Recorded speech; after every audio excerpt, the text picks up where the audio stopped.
Hey guys, I was reading about how somebody was talking about how they were going to go through the process of actually applying to schools and the order in which they were going to apply to schools, and I thought it was just a great topic of conversation that I wanted to discuss.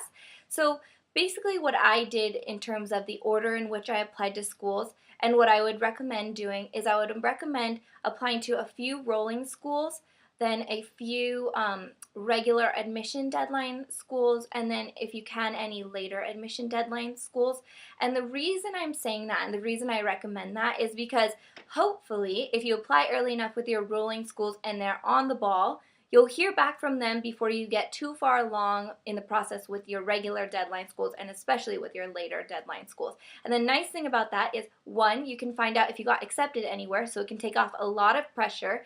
And two, if you didn't get accepted anywhere, you can talk to them about what changes need to be made before you are too late in the process and you have to wait till next cycle and next year of applications. So that's just a great benefit right there, being like, oh, I didn't get in anywhere, and being able to call them and say, what do I need to improve?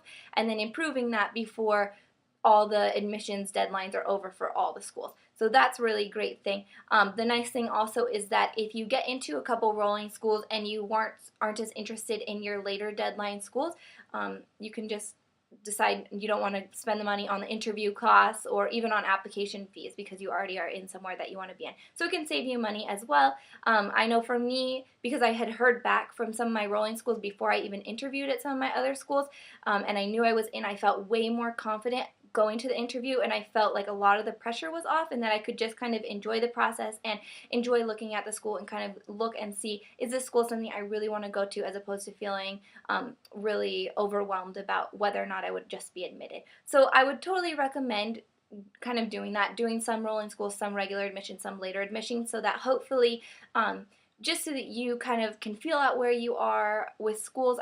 I know that everyone says, oh, occupational therapy school is so competitive, and it's hard to know, okay, where do I stand? Am I a good applicant? Am I a bad applicant? That sort of thing. It's not always easy to tell. So I think by applying to some of the rolling schools and seeing where you stand with them, it can really help you figure out where you're going to stand with other schools. So I would definitely recommend that. I hope you're having a great day. Bye.